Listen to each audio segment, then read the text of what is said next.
Alam niyo po, ito pong pag-uusapan natin ay very basic. Lahat po ng tao, kahit na po tayo mga Kristiyano, meron po tayo nito. Itong salitang ito. Kaya lang, ang problem, maraming mga Kristiyano, hindi nagagawa ito, pero minsan meron namang nakagawa ng ganito pong salita. Kasi po, itong salitang ito, lahat po tayo meron nito. Kaya lang, ang problema, hindi natin naunawaan, at kapag hindi natin naunawaan ito, hindi natin ito magagawa. Amen ba? Gusto niyo bang malaman itong salitang ito? Kaya lang, pag nalaman niyo po ito, kailangan po may sagwa po natin itong salitang mapapakinggan niyo po. Amen ba? Gustong-gusto niyo bang malaman? Kaya lang, kapag ito ay nalaman ninyo, kailangan talaga maging seryoso po tayo na gawin. Amen ba? Alam niyo ba ang salitang ito? Andiyan po ba kayo? Sabi ko nga, very basic yung pag-uusapan po natin ngayon. Siguro nung iba, ng mga kabataan dito, alam na po ito. Kapag nalaman ng title, sasabihin niya, wow! Yung mga ibang kabataan dito, napupuyat. Amen? Kahit na wala po doon sa eksaktong senaryo, and then siya po nanonood ng TV, gumaganon siya. Gumaganon siya eh. Nailag na siya. Alam niyo po, ang salitang ito, yung salitang duty, tungkulin. Our topic for today, 2021, call of duty. Amen ba? Palakpakan po natin ating Panginoon. Isaiah, open your Bible, Isaiah chapter 6, verse 8, 9a. Sabi po dito, ng aklat ng Isaiah chapter 6, sabi po ni Isaiah, narinig ko ang tinig ni Yahweh na nagsabi, sino ang aking ipapadala? Sino ang magpapahayag para sa atin? Sumagot ako, sabi ni Isaiah. Narito po ako at ako ang inyong isugo. Verse 9, letter A, ang sabi po ng Panginoon, sinasabi niya, humayo ka at sabihin mo sa mga tao.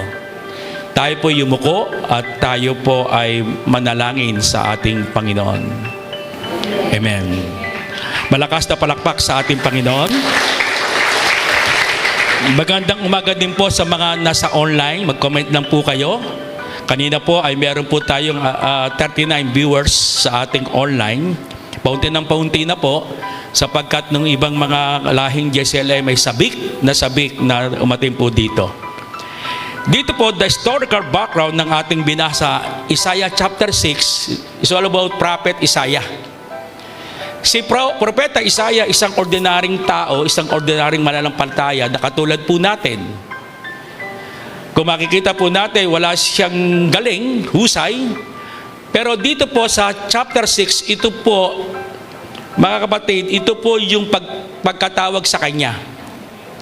And then makikita po natin ito at mababasa po natin, mga kapatid, tinawag siya ng Diyos sa kanyang tungkulin. Ordinaryong tao, amen, nakatulad po natin, pero nang siya po ay sumagot sa Diyos, naging extraordinary po si Isaiah. And then sa book of Isaiah, kung mababasa po natin, siya lang pong isang author ng Bible na nasaksihan niya po, nakita niya po sa pamagitan ng kapangitain, sa pamagitan po ng vision na isulat niya po ang book of Isaiah, pinakita po sa kanya ng Panginoon yung pagsilang ng Mesiah, walang iba kundi si Jesus. And then nakita din niya yung kamatayan ni Jesus sa krus ng Kalbaryo. Kaya ito pong si Propeta Isaiah ay talagang mula sa pagiging ordinaryong tao na katulad po natin, naging extraordinary po siya. Siya po ay tinawag. Kaya sabi ko nga, lahat po tayo bilang mga Kristiyano, mga primary 12, mga cell leaders, mga anak ng Diyos, lahat po tayo ay may mga duties sa ating buhay. Katulad ni Isaiah, meron siyang tungkulin sa kanyang pamilya, and then may tungkulin siya sa kanyang sarili, may tungkulin siya sa kanyang Diyos na sinasamba. Kaya ganoon din po tayo. As a Christian, bilang tayo po ay mga lingkod ng Diyos, bilang tayo po ay mga anak ng Diyos, marami po tayo mga duties na dapat po nating sundin o gawin. Tayo po, ako po, bilang tayo po ay mga anak ng Diyos, meron tayong duties sa ating pamilya, sa ating gobyerno, sa ating sarili, sa ating kapwa, and then ang higit sa lahat, na katulad ni Propeta Isaiah, priority niya po yung paglilingkod sa Diyos. Imagine si Propeta Isaiah, iniwan niya po yung kanyang pamilya, amen? Silang tabi niya po yung kanyang pangarap, yung ambisyon niya sa kanyang sarili, para lamang makapatid pa rin niya yung kanyang tungkulin sa Diyos. Amen ba? Kaya kailangan tayo po bilang mga Kristiyano, nandun na po yung ating mga duties. Andun na po yung tungkulin natin sa ating Diyos. Pero dapat talaga kailangan gawin po natin yung ating tungkulin, especially sa ating Diyos. Kasi marami pong mga Kristiyano natupad yan ng kanyang tungkulin sa kanyang pamilya, sa gobyerno, natupad niya ang kanyang tungkulin sa kanyang sarili, sa kanyang kapwa, pero minsan naiiwanan po yung pinakamalaga sa lahat. Walang iba kundi nung tungkulin po natin sa Diyos. Kapag iniwanan po natin yung tungkulin natin sa Diyos, na miss po natin ito, useless po nung ginawa natin sa ating pamilya, useless po nung ating ginawa sa ating gobyerno, useless po nung ating ginawa sa ating sarili. Why? Kasi po naiwanan po natin yung duties po natin sa Diyos. Amen ba? Kaya alam po ni Propeta Isaiah, pwede niya isang tabi muna yung kanyang pamilya, yung kanyang pangarap sa kanyang buhay, pero dapat priority kasi kailangan gawin niya po ito urgent. Yung panahon ni Isaiah in chapter 6, ang mga Israelita, ang mga mananampalataya, amen, matitindi ang mga nangyayari sa mga mananampalataya. Sabi po doon, na nakalimutan nila na meron silang Diyos na buhay na dapat sambahin. Ang sabi po sa kwento po ng Book of Isaiah, ang mga mananampalataya, mga Israelita, bagamat meron silang tunay na Diyos, pero sabi po doon, sila po ay sumamba sa mga Diyos-Diyosan. Tumalikod sila sa pagsamba sa tunay na Diyos. Ang sabi po dito, kung mababasa po natin, matigas yung kanilang ulo, kahit na po mga ngaral, yung ibang mga propeta nangangaral ng salita ng Diyos, pero sabi doon, matigas yung kanilang sarili, yung kanilang ulo. Punong-puno ng pagre-rebelde. Sila po yung nagre-rebelde, sila po ayaw sumunod. Kaya nga dito po sa chapter 6, nanawagan ng Diyos, call of duty. At ngayon din po sa araw na ito, hindi aksidente, ito po'y plano ng Diyos na dapat tayo bilang mga anak ng Diyos sa katapusan ng 2021, nananawagan po ang Diyos sa ating tungkulin. Ngayon tanong, Pastor June, paano nagawa ni Propeta Isaiah, nagmagawa niya at makakilos siya sa kanyang call of duty? Tayo po gustong-gusto natin gawin nung pinapagawa sa atin ng Panginoon. Gusto po natin makapag-disciple ng 12. Gusto natin maging cell leader, maging mahusay na tagapaglingkod ng Diyos, pero hindi natin magawa. Di ba simple lang yung pagdatingan natin ng face to face? Kung papipilian ka, anong gusto mo? Ang lapit-lapit mo lang. Anong gusto mo? Online o face to face? Nung iba may mga sasakyan. Kaya ako, natutuwa po ako. Amen, nung iba po dito walang sasakyan. Nagko-commute. Amen ba? Pero nung iba may sasakyan, pero parang ayaw niya nang umattend sa face-to-face. Gusto nila sa online. Amen ba? Kaya dito po sa chapter 6, ipinakita po ni Propeta isang tip. Merong tatlong po dito na dapat gawin, na dapat palakasin. Tatlong dapat palakasin po natin sa year 2022 para sa ganon, yung call of duty. Mga kapatid, magawa po natin ito. Amen ba? Handa na ba kayo? Handa na ba kayo mga taga-online? May dala na ba kayong notebook? Amen, tigil nyo muna ang labahin nyo po sa online. Tigil muna ang pagluluto. Amen? Upo kayo ng mga magandang upuan dyan sa online. And then sa face-to-face, may notebook na ba kayo?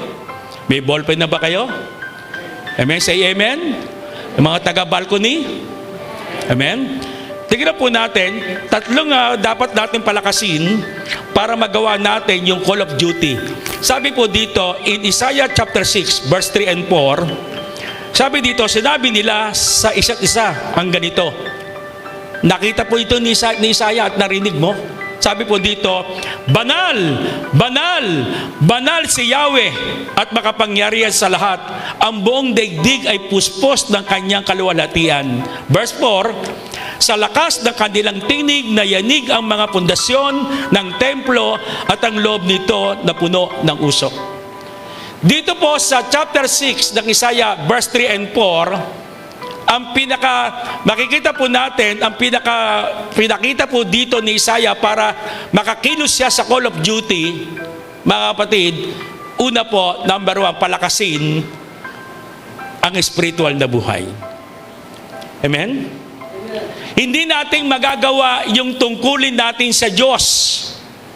Kasi ang pinakamahirap, madali lang po yung tungkulin natin sa ating pamilya.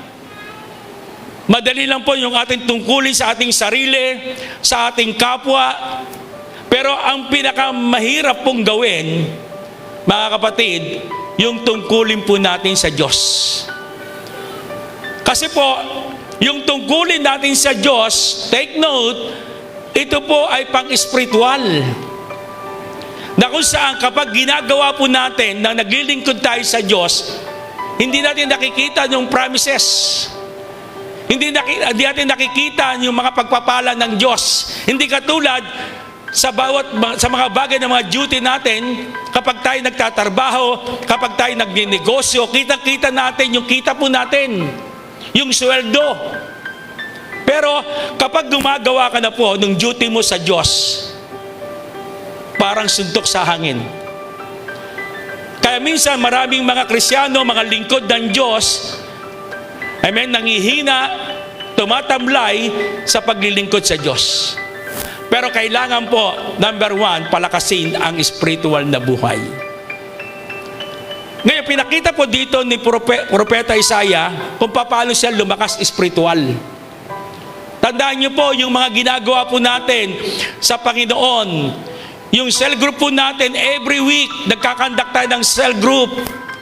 Pang-spiritual na buhay po yan. Hindi po likas na ginagawa ng tao yan, ng karaniwang tao. Ang nakakagawa lang yan, walang iba kundi tayo mga spiritual na tao. Kaya kailangan talaga, hindi po pwedeng maglilingkod ka sa Diyos na hindi malakas yung spiritual na buhay mo. Hindi tayo tatagal.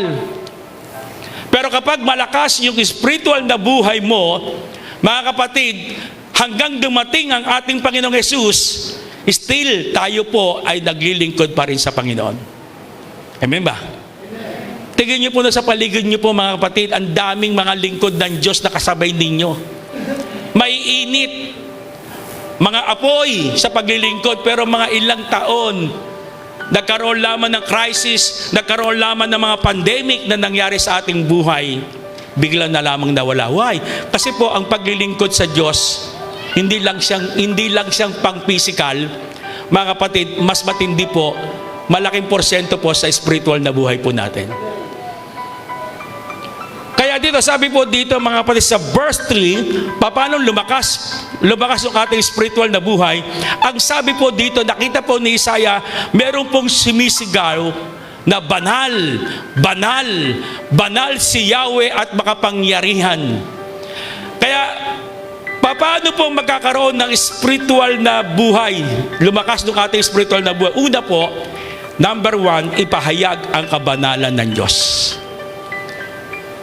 Pinakita po sa kanya ng Panginoon na maraming sumisigaw na banal, banal, banal si Yahweh at makapangyarihan sa lahat. Kaya kailangan tayo po as a lingkod ng Diyos, bilang mga anak ng Diyos, ipahayag ang kabanalan ng Diyos sa ating sarili. Pag sinabing ipahayag, hindi lamang isasalita mo, hindi lamang isisigaw mo, sasabihin mo, banal ako, hindi lang. Kailangan po, yung salitang ipahayag dito, kailangan po makita sa buhay natin. Kailangan nagbabago ang ugali mo. Kailangan unti-unti nawawala yung bisyo mo. Nagiging modelo ka sa kapitbahay mo, nagiging modelo ka sa asawa mo, nagiging modelo ka sa iyong mga anak. Kaya kailangan para lumakas yung ating spiritual na buhay, katulad ni Propeta Isaiah, hinayag niya yung kanyang sarili bilang banal. Ipinakita niya sa madlang people of God, ipinakita niya sa mga Israelita, yung mga mananampalataya, kahit na siya inuusig, kahit na siya nahihirapan, kahit na po matigas ang ulo mga Israelita, tuloy-tuloy pa rin po yung kanyang pangangaral. Why? Kailangan po ipakita po natin yung kabanalan ng Diyos. Mga kapatid, lumayo po tayo sa kasalanan. Hindi totoo yun. Sabi mo, Pastor Jun, hindi ko alam nagkasala ako. Hindi ko alam, Pastor Jun, nabuntis ako. Alam niyo po, tayo mga Kristyano, mga kapatid, kapag malakas ang ating spiritual na buhay, nagmamanifest sa atin yung Holy Spirit. Alam niyo po, yung Holy Spirit, nagkakaroon tayo ng alarm. Nagkakaroon tayo ng conviction. Ano ba itong alarm? Spiritual alarm.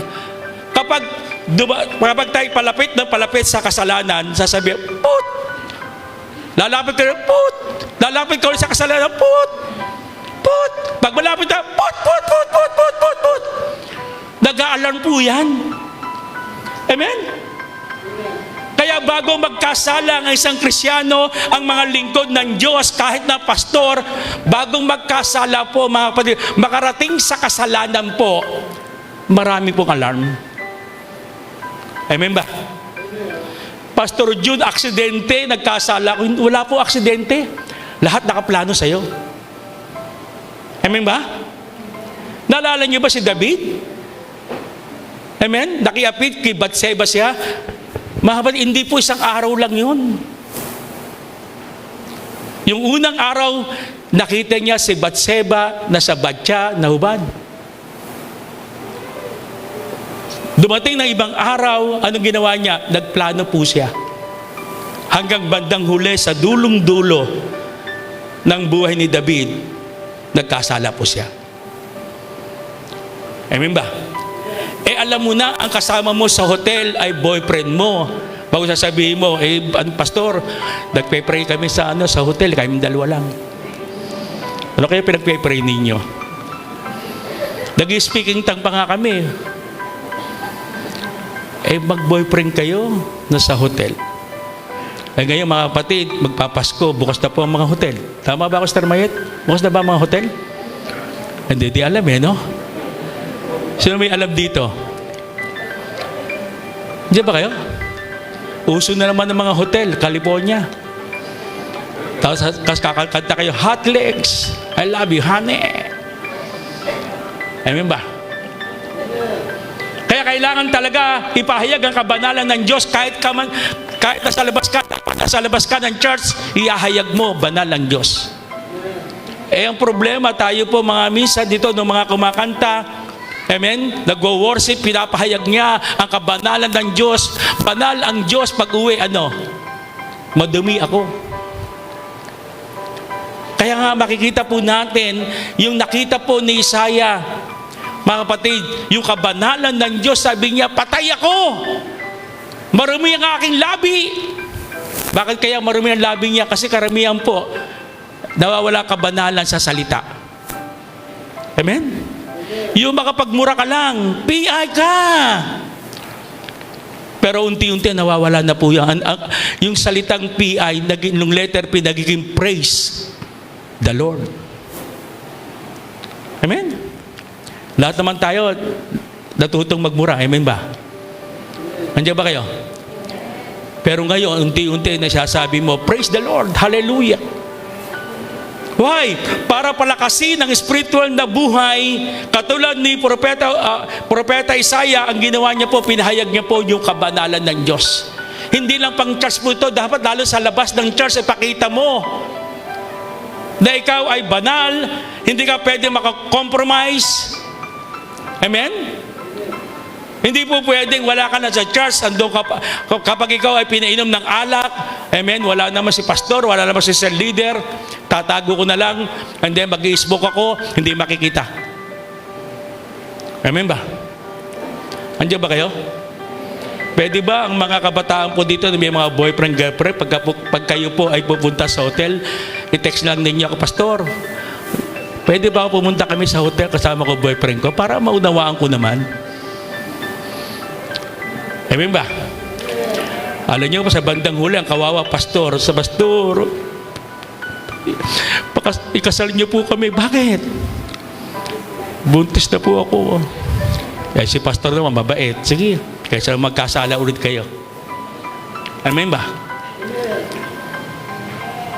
Kaya palakasin ang spiritual na buhay, ipahayag ang kabanalan ng Diyos. Kaya kailangan po, mga kapatid, lumayo tayo sa mga, alam naman natin, ako po bilang pastor nyo, alam ko po yung pupuntahan ko kasalanan. Alam ko po yung gagawin ko kasalanan ito. Alam ko po kapag nagsalita ako, lumabas sa aking bibig, alam ko po kasalanan ito. Amen? Kapag inisip ko po, nag-isip po ako sa aking utak, alam ko po kasalanan ito. Kaya kailangan talaga ipapahayag ko ang kabanalan ng Diyos sa sarili ko. Parang seryoso kayo Kaya palakasin ang spiritual na buhay. Pangalawa, sabi sa verse 4, sa lakas ng kanilang tinig. Sabi ni Isaiah, ay nayanig ang pundasyon ng templo at sa loob nito puno ng usok. Alam niyo po yung salitang puno ng usok, ito po ay presence ng Holy Spirit. Kaya pangalawa, para mapalakas yung spiritual na buhay natin, manatili tayo sa presensya ng Diyos. Ang presensya ng Diyos, hindi lang ito mapuspos ka, magsalita ka ng iba-ibang wika. Ang pagiging puspos o pagkakaroon ng pananatili sa presensya ng Diyos, kailangan everyday, mga kapatid, nag-devotion ka. Alam niyo po sa ating mga laing GSLM, lifestyle natin, mag-devotion, amen ba? Andiyan ba kayo? Parte na ng ating buhay na everyday tayo po gigising na madaling araw, magbabasa tayo ng salita ng Diyos, magpe-pray tayo. Ang tawag po dyan ay devotion. Kaya sa ating pong church, parang madali na po mag-devotion. Kaya everyday, nararamdaman natin yung presensya ng Diyos, at kapag naramdaman natin yung presensya ng Diyos, lalakas yung spiritual na buhay mo. Amen ba? Kaya dito sa ating church, walang mga bad boy, walang mga bad girl, walang bad father, mother, lahat very good. Sabihin niyo po sa katabi mo, very good. Amen? Di ba sarap? Yung mga kabataan natin dito, talagang mga good girl, good boy. Amen ba? Kaya kung di nyo pa alam, mga kabataang lalaki, kapag kayo manliligaw, magpaalam muna kayo sa pastor o kaya sa mga cell leader nila. Kailangan, ang unang makakaalam po para kayo manligaw o magpapaligaw ka, kailangan ang number 1 makakaalam ay walang iba kundi ang pastor nyo sa mga cell leaders ninyo. Amen ba? Why? Kasi kailangan palakasin ang spiritual na buhay po natin. Amen ba? Pag pinag-uusapan ng spiritual na buhay, kailangan po yung call of duty na gagawa po natin. Anong madali? Call of Duty sa laro ng computer o Call of Duty sa Diyos? Ang dami pong mga kabataan ngayon. Hindi lang kabataan, miski tatay. Yan palang ikaw ay naging addict ka sa laro. Ngayon nauuso ang Call of Duty. Sino dito naglaro ng Call of Duty? Hindi mo masama maglaro ng Call of Duty. Walang umamin eh.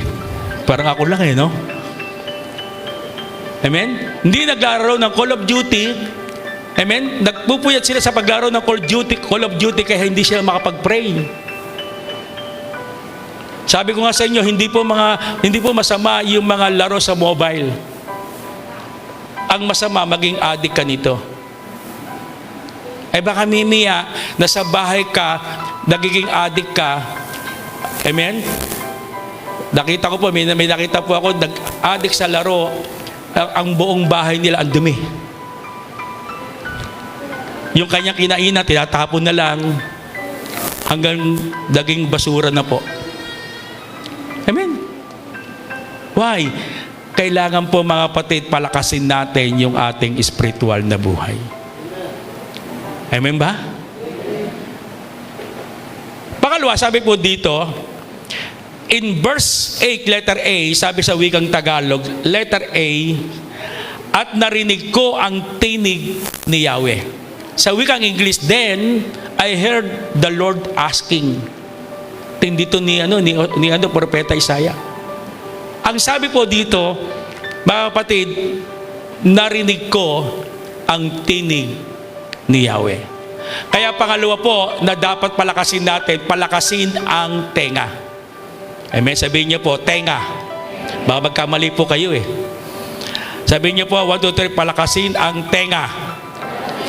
Baka mima, sabihin niyo, palakasin ang tanga. Baka tenga po.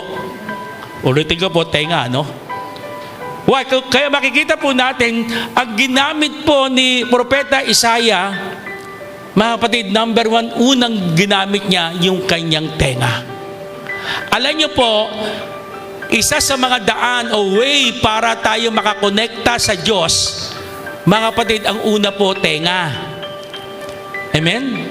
Tignan niyo po ang katabi ninyo kung dalawang tenga niya. Di ba lahat tayo dalawa ang tenga? Amen? Kaya nilagay ng Panginoon Diyos kasi gagamitin ang tenga natin para sa ganon tayo po ay makakonekta sa Diyos, para marinig natin ang tinig ng Diyos. At kapag ayos yung ating tenga, ayos yung ating puso. Kasi kapag hindi ayos yung tenga natin, ano mangyayari po? Hindi magiging ayos yung ating puso. Kasi yung tenga natin, nakakonect ito sa ating isip. Amen? And then yung tenga natin, nakakonect ito sa ating puso. Kaya makikita po natin, mga kapatid, sa taon 2022, ngayon, hanggang 2022, kailangan talaga palakasin po natin yung ating tenga. Amen ba? Kasi marami sa atin, pinapalakas natin sa ating tenga sa chismis. Totoo ba talaga yan? Di ba dalaga yan? Bakit buntis? Ang gandang babae, ang boyfriend niya yun. Ang talas ng tenga. Amen? Dapat palakasin natin ang tenga natin para sa Diyos. Kasi po, ang tenga natin ang nagpapabago ng ating puso, nagpapabago ng ating spiritual na buhay.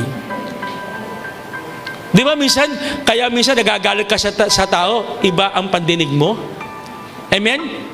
Ang nadinig mo, iba, negative. Pero sa totoo lang, hindi naman niya sinasabi yung mga negative. Kaya kailangan palakasin natin ng tenga natin para sa Diyos.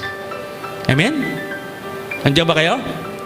Katulad ni Isaiah, mga kapatid, pinalakas niya ang kanyang tenga, sabi niya, narinig ko ang tinig ni Yahweh. Tindi.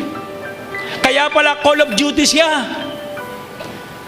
Amen, nananawagan ng Diyos sa tungkulin niya, pero dahil nga may tenga siya, pinalakas niya ang kanyang tenga, mga kapatid, kumilos siya sa Call of Duty niya. Kaya yung mga kapatid, nung hindi nakakapaglingkod dito, Amen. Hindi regular na nag-cell group, ayusin niyo po tenga niyo. Amen. Kaya kung hindi tuloy-tuloy yung pag-cell group mo, hindi tuloy-tuloy yung paglilingkod mo sa Panginoon, kailangan ayusin ko tenga ko. Kasi sabi ni Isaiah, narinig ko ang tinig ni Yahweh. Alam niyo po, ako naniniwala, maraming narinig si Isaiah, yung ingay sa labas, yung tinig ni Satanas, yung tinig na kanyang sarili, pero sabi niya, narinig ko ang tinig ni Yahweh. Kaya kailangan, mga kapatid, para palakasin ang tenga, kailangan number 1, maging sensitibo sa tinig ng Diyos. Alam niyo po, sa John chapter 3, si Nicodemo, kung naalala niyo po, na-encounter niya si Jesus Christ, tinanong niya kung paano makakapunta sa kaharian ng Diyos. Ang sabi po ng Yesu Kristo, maliban ng isang tao ipanganak na muli, makikita niya ang kaharian ng Diyos. Alam niyo po, narinig ni Nicodemo. Amen. Narinig ni Nicodemo, kailangan ipanganak na muli. Kailangan maborn again siya. Kaya si Nicodemo, 100% nakapunta sa kaharian ng Diyos. Why? Pinalakas niya ang tenga niya. Si Nicodemo ay napakadalubhasa na sa kautusan. Isa ay guro ng kautusan. Pero nung kausap niya si Jesus Christ, mga kapatid, pinalakas niya ang tenga niya. Ganon din po si Cornelius. In Acts chapter 10, yung bumisita po si Pedro kay Cornelius. Isang Gentile people po ito, si Cornelius. Nang si Pedro po ay nangaral ng mabuting balita sa sambayanan ni Cornelius, mga kapatid, si Cornelius po, pinalakas niya ang kanyang tenga. At si Cornelius po, nakakilala sa Panginoon. Why? Kasi po, kailangan natin palakasin yung ating tenga. Sino po dito gusto ng himala ng Diyos? Amen.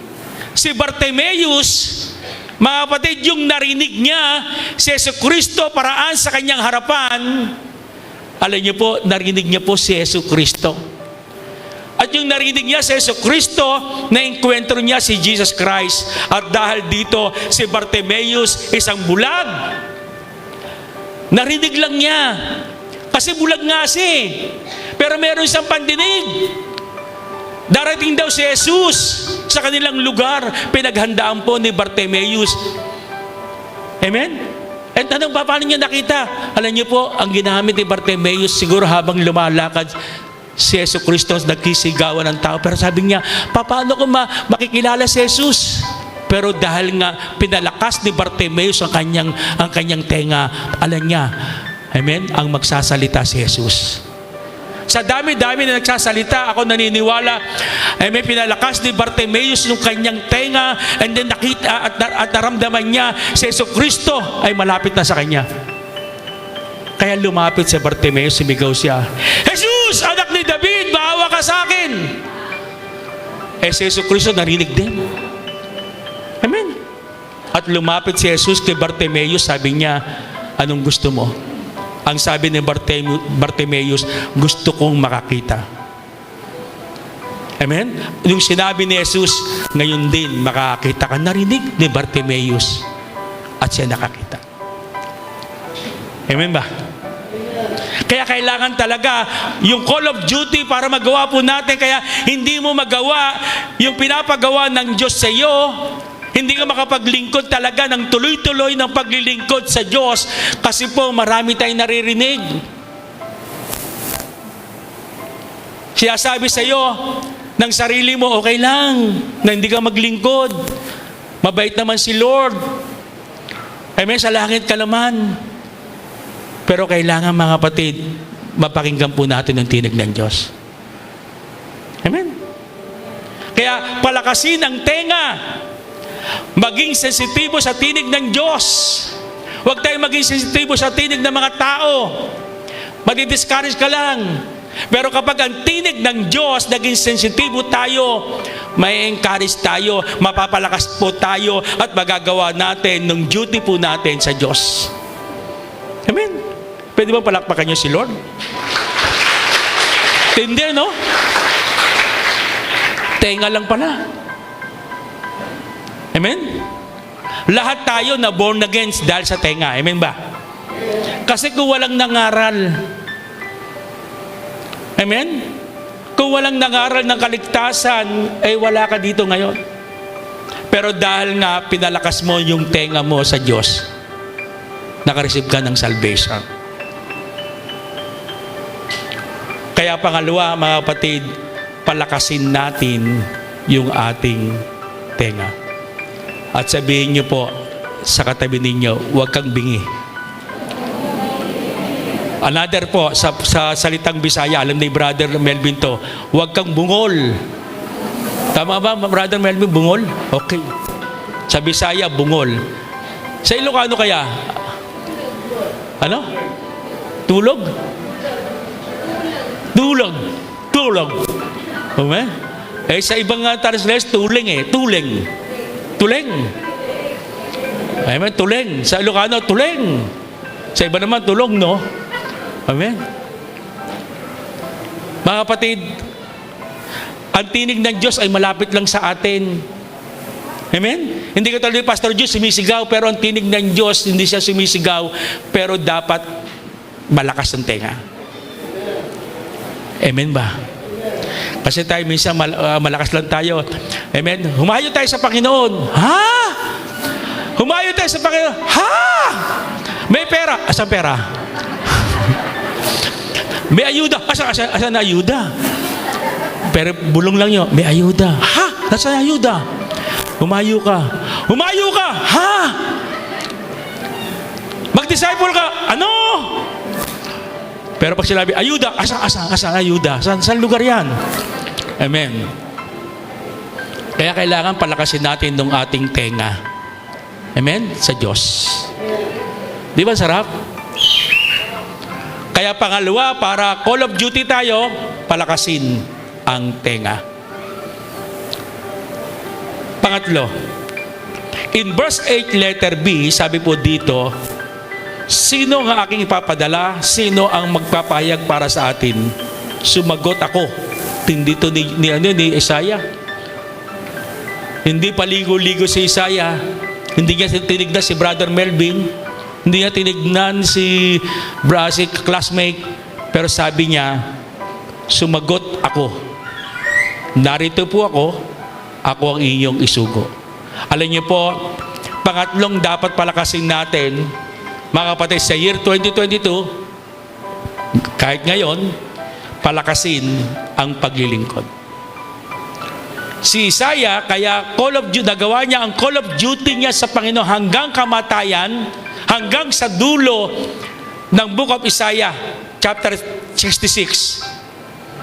Wala siyang talagang hindi siya lahat ng pinapagawa sa kanya ng Panginoon, hindi niya hinindihan.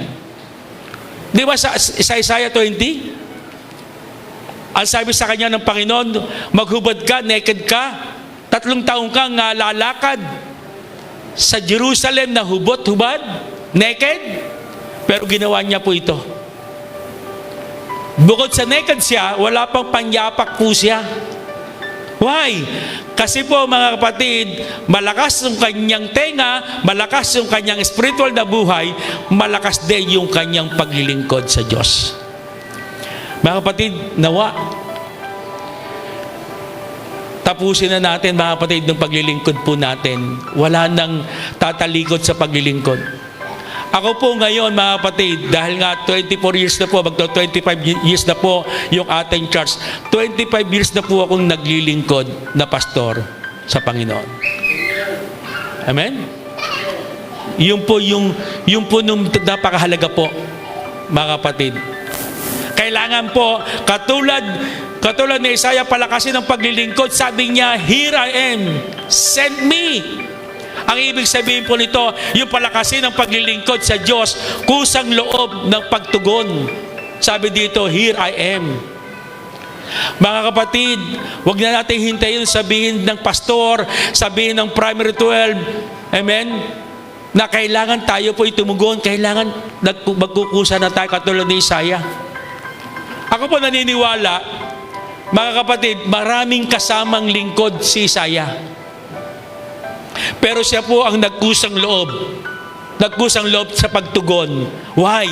Para mapalakas yung kanyang paglilingkod sa Panginoon. Amen ba? Nawa, sa year 2022, yung paglilingkod natin, kung tayo man ay talagang hindi nakapag-cell group, ito na ang time, no more condemnation. Ito na ang panahon. Sa year 2022, palakasin natin yung paglilingkod natin. Magkusad loob po tayo sa pagtugon. Katulad ni Isaiah, sabi niya, nandito po ako, Panginoon.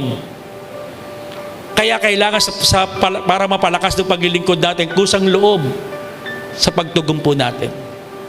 Di ba mas masarap mga primary 12, kahit na walang movement ng church, pero may ginagawa kang movement sa inyong network? Amen ba? Di ba napakasarap po yun?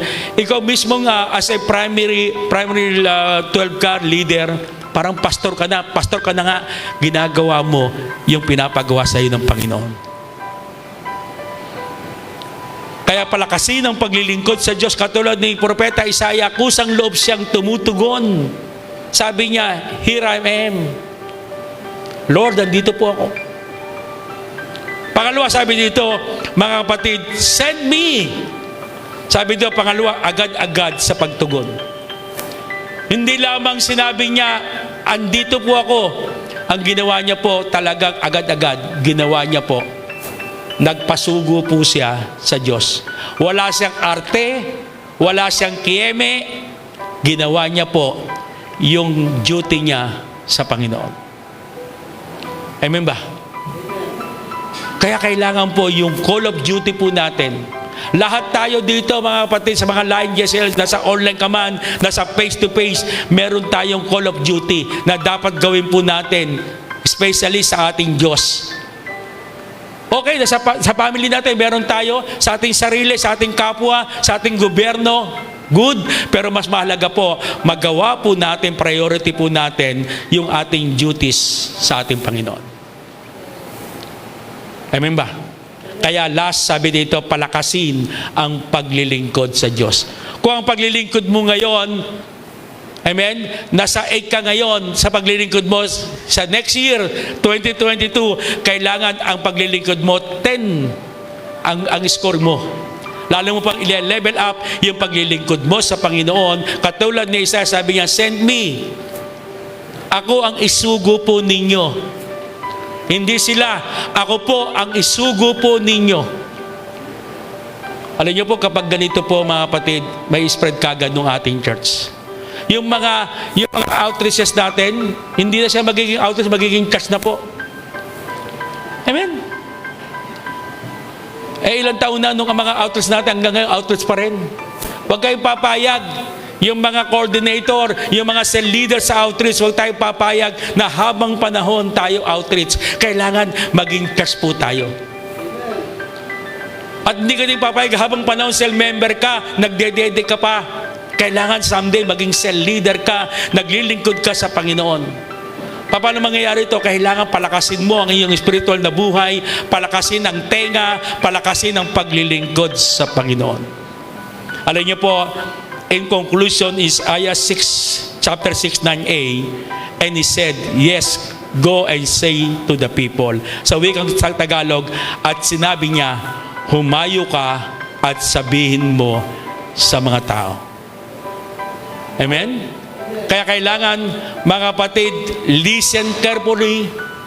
And then sabi ka, watch closely tayo. Sa year 2022, bantayan po natin mabuti ang ating sarili sa Panginoon. Mga kapatid, marami pa rin tayong gagawin. Ngayon, hanggang sa year 2022, hanggang dumating ating Panginoon, mga kapatid, kailangan yung ating mga duties sa ating Panginoon ay magawa po natin ito. Amen? Sabihin niyo po sa iyong katabi, Amen. Tayo po tumayo.